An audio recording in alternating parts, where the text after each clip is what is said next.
Hey guys, thank you so much for tuning in for another episode. So in this episode I'm going to be covering an update for the filtration system for this Discus mega tank behind me.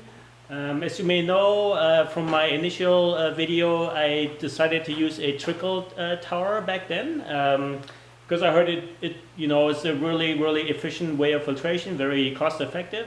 But after running it for about 8 months or so, I discovered a couple of flaws and wanted to show you what they are and what I did to fix them.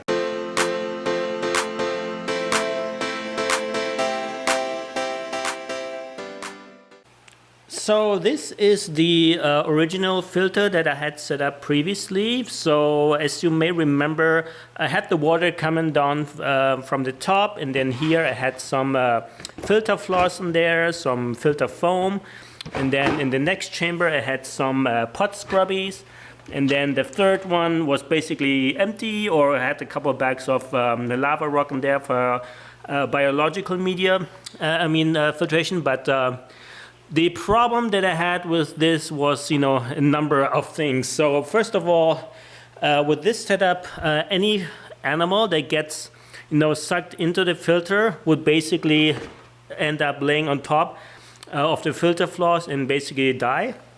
And I did lose a couple of smaller fish, like my cardinal tetras that I have here, a bunch of them, and some shrimp and some coolie loaches, unfortunately.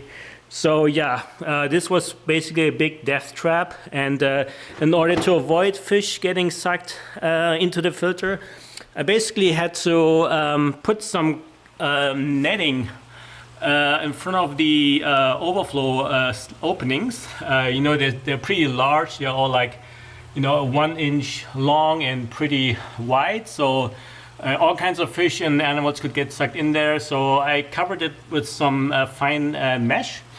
And the problem with that is that whenever leaves or anything, big particles get sucked towards the overflow box, it would basically block it and could cause some flooding.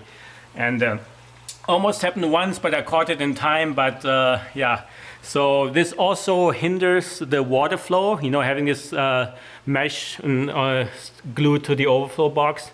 So the overall filtration kind of suffered and wasn't as effective as it could have been.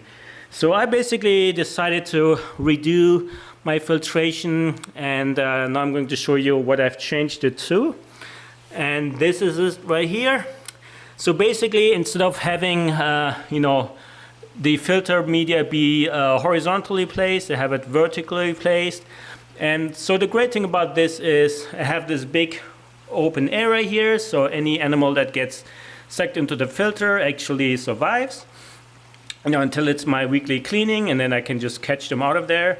And because I don't have to worry about animals getting sucked into the filter anymore or die because of it, I was able to remove all the netting that I had up here, and that caused the water to flow a lot faster and a lot stronger. And that improved the overall filtration of this aquarium.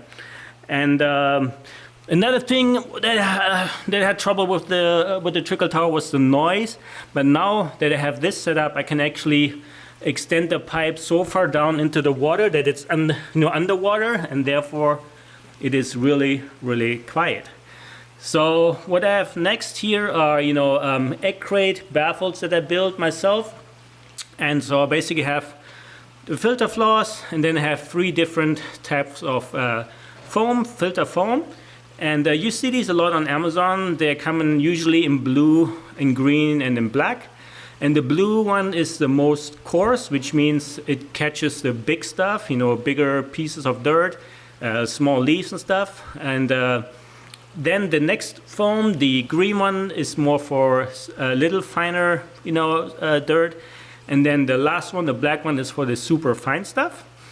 And then the water goes through, some bags of biological filtration.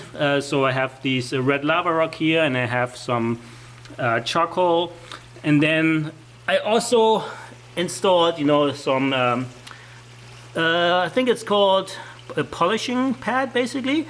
So that really gets rid of the smallest particles that are still left in the water. and then the water goes up into the return and back into the aquarium. So I had this running for about a month now, and I'm really happy with it. So it's a lot quieter, it's more efficient, I don't have any losses, you know, as long as I make sure I catch the fish out of there. One thing I wanted to mention was a lot of people put their heater into the sump just to make it looking, you know, clean and nice on the inside. But when I did some maintenance work the other day, I noticed that when the heater kicks on, it generates so much heat, at least these titanium heaters that I use, that this water in the sump heats up so much that it actually can kill, you know, tiny shrimp if they come into the sump. And it could also have a negative effect on the bacteria, that it kills off some of your bacteria. So I basically moved the heaters back into the tank. So here's one and then two on the other side. So if they do kick on, you know, they're not gonna cause any damage to my filter bacteria.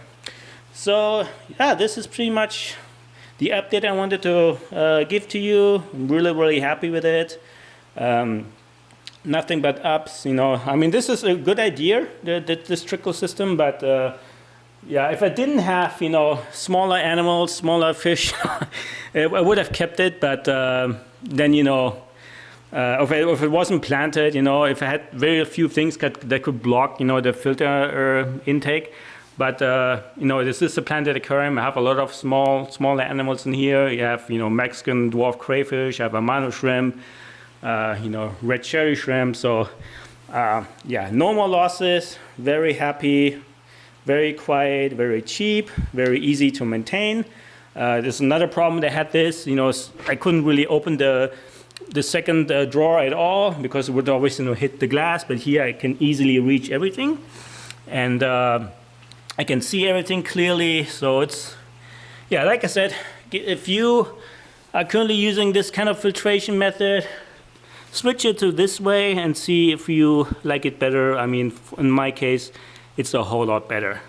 So this is the update I wanted to give you, and if I have any issues, I will make another update, but so far it's been running great for over a month, and hope it stays that way. All right. Thank you guys, and I hope I see you in another video.